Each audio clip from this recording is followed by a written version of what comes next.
Насан туршийн боловсрол гэж юу вэ? Бүх насны иргэдэд амьдрах ухаан, гэр бүл, гоо зүй, ёс суртахуун, шинжлэх ухаан, иргэний боловсролыг албан болон албан бус хэлбэрээр эзэмшүүлэх үйл ажиллагааг хэлнэ. Мөн хилийн чандад байгаа Монгол иргэдийн хүүхэд, хүнд болон хэвтэрт байгаа хөгжлийн бэрхшээлтэй хүүхэд, тодорхой шалтгааны улмаас сургууль завсардсан хүүхэд, сургуулийн насандаа боловсрол эзэмшиж чадаагүй насанд хүрэгч, сүм хийдэд шавлан сууж байгаа лам хүүхдэд баг болон суур, бүрэн дунд боловсрол нөхөн эзэмшүүлнэ.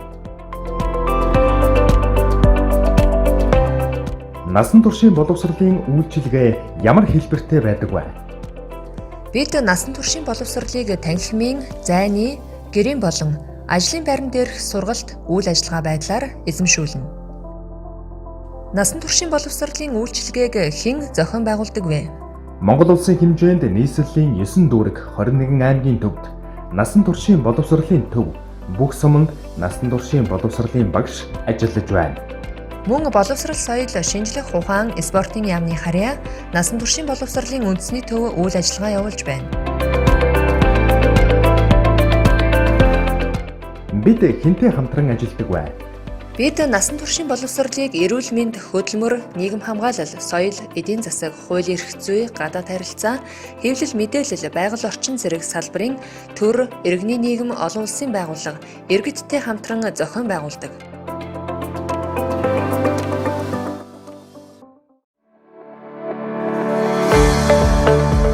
Насан туршийн боловсролын алсын хараа юу вэ? Иргэн бүр сайхан амьдрахын тулд тасралтгүй суралцаж болдог. Сурсан зүйл нь үнэлэгдэн амьдралын чанарыг бодтойгоор дээшлүүлдэг. Боловсролоор дамжуулан нийгмийг бүхэлд нь соён гэгээрүүлэх боломж Монголын нийгэмд бүрдэх болно.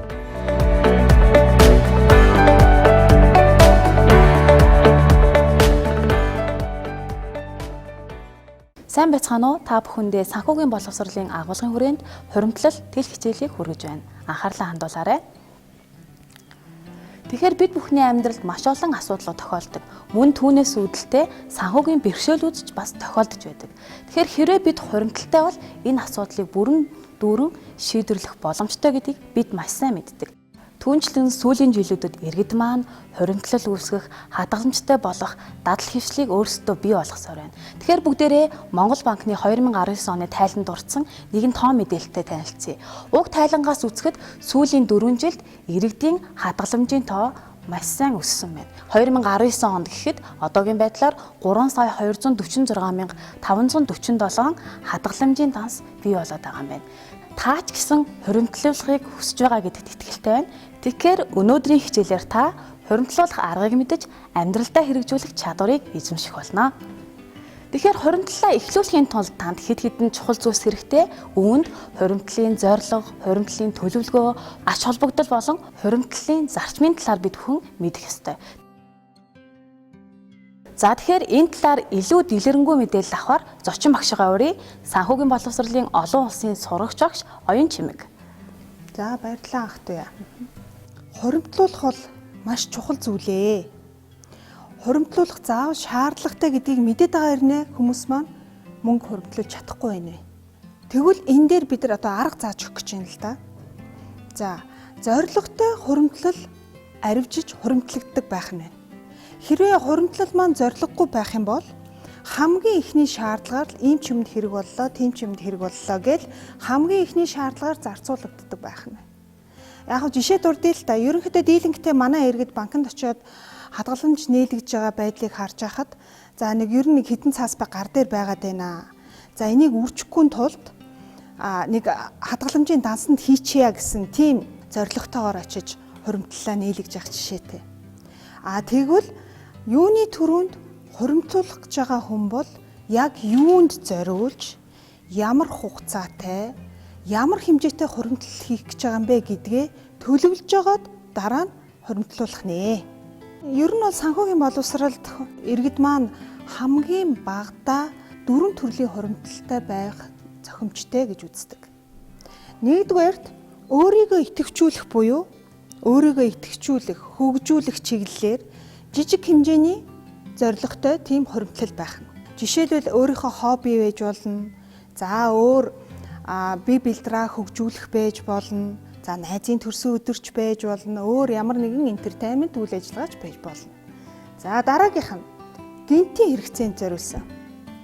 За гинтийн хэрэгцээнд зориулсан гэхээр энд олон зорилгууд байж болно л доо. Хүн болгонд энэ бол ялгаатай.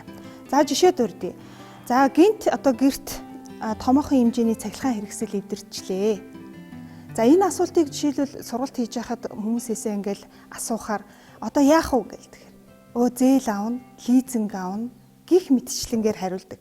Тэгвэл гинтийн хэрэгцээнд зориулсан энэхүү хуримтлал маань болохоор яг тэр зүйл зориулсан байна. За дээрэс нь санхүүгийн боловсролд энэ хуримтлалын хэмжээг нь зааж өгсөн байдаг.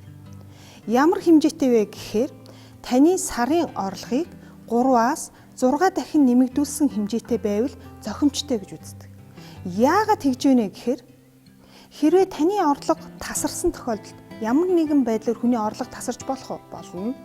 За тэгэхээр таны орлого тасарсан тохиолдолд та 3-аас 6 сарын хугацаанд сандарч твдэлгүйгээр өрхийн амьдралчин хэвийн үргэлжлээд дараагийн орлоготойгоо залгах боломжийг олгодог ийм төрлийн хуримтлал юм байна.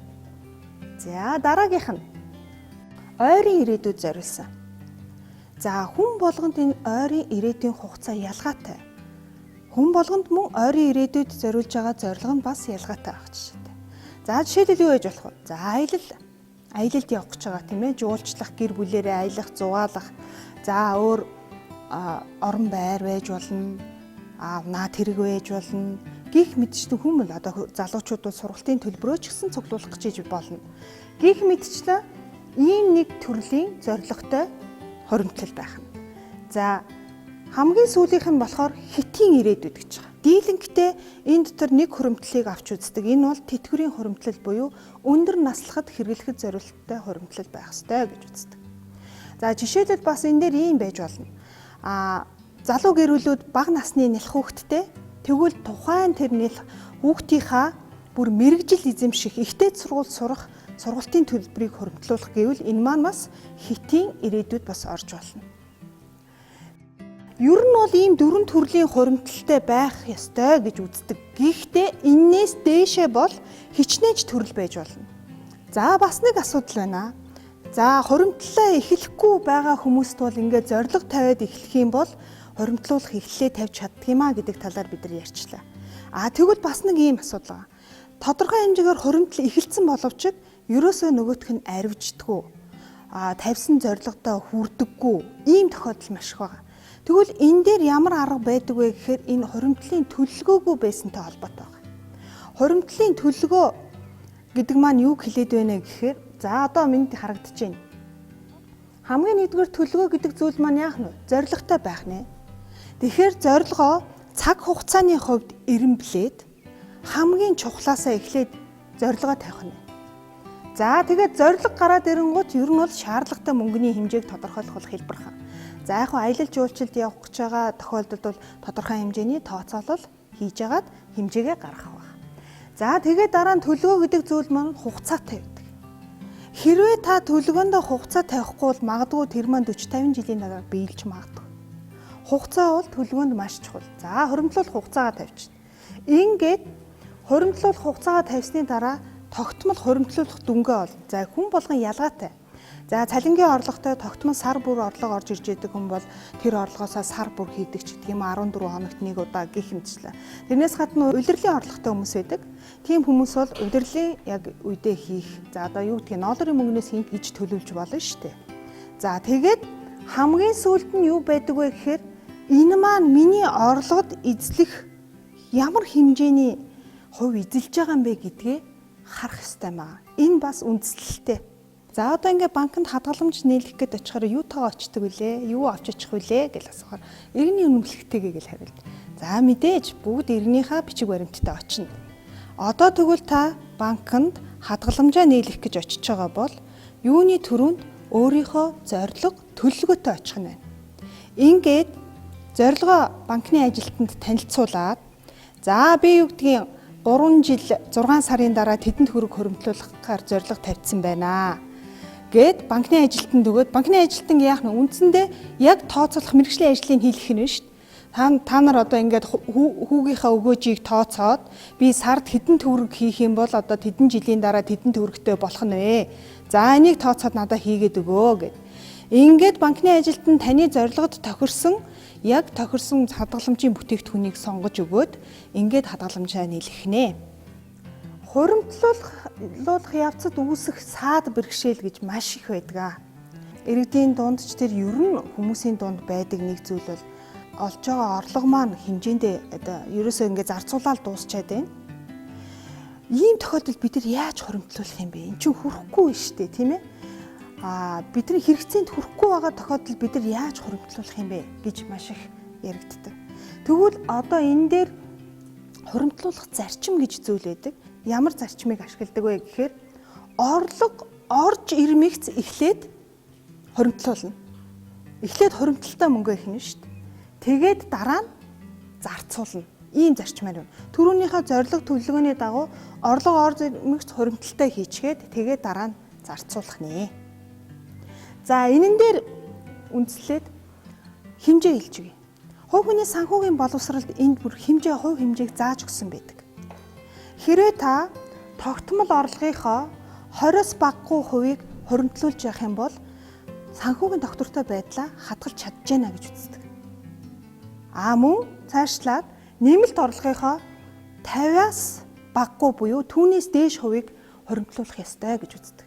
Яагаад тэгж яах вэ гэхээр тогтмол орлогочин байж байгаа тохиолдолд нэмэлт орлого бол нэмэлтээр орж ирсэн учраас таны амьдралд бол тэрийг одоо бүгдийг хуримтлуулсан байсан ч нөлөөлөх зүйл байхгүй. Тогтмол орлогоо та зарцуулаад явж байна. Гэтэл манай одоо жишээн дээр ингээд үзэхэд эсэргээрээ байдаг л да. Яагаад эсэргээрээ байдаг вэ? Одоо нэмэлт одоо ингээд ороод ирсэн юм чинь баг бүгдийн тултал нь одоо бүр үрж зарж дуусгачээ сэтгэл амардаг, тийм ээ?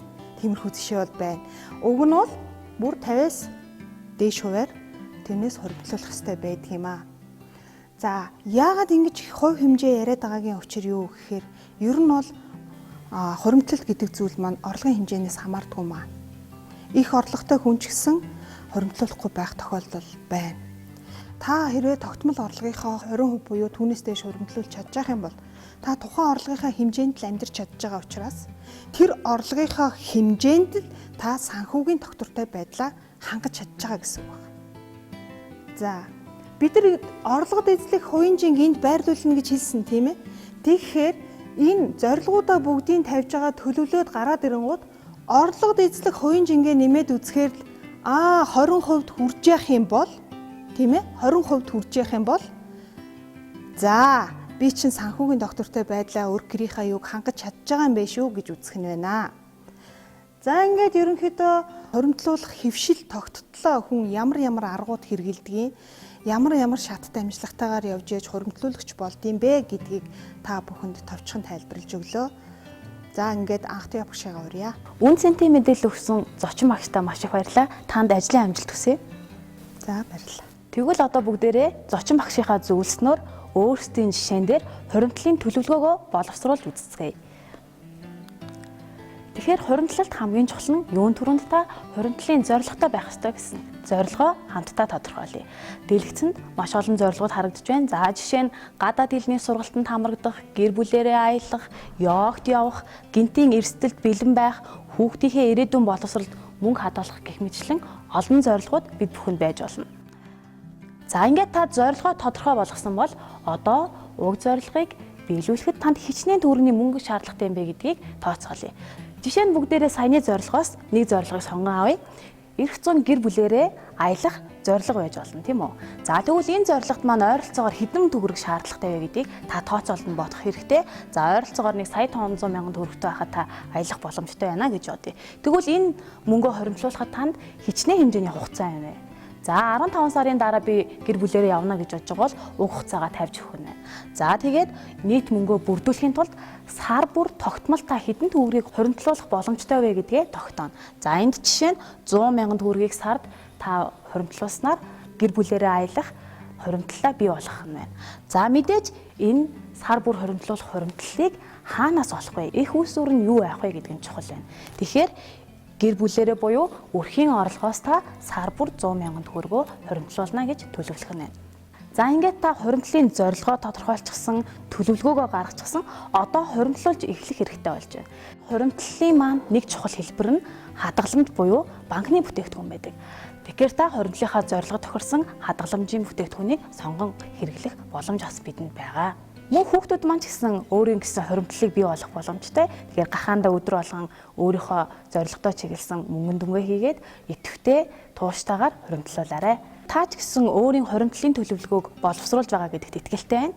Одоо өнөөдрийн хичээлээр бүгдээрээ юу хийснээ эргээд нэг санацгаая. Бид бүхэн хичээлийнхаа хүрээнд хуримтлуулах аргад суралцаж түүнийг амьдралдаа хэрхэн хэрэгжүүлэх талаар авч үзсэн байгаа. Дуслыг хураавал далай, дуусныг хураавал эрдэм гэж сайх үг байдаг. Таны өнөөдрийн хуримтлуулж буй мөнгө бүхэн ирээдүйн амьдралыг нь баталгаах болно. Тиймээс хамтдаа хуримтлуулцгаая.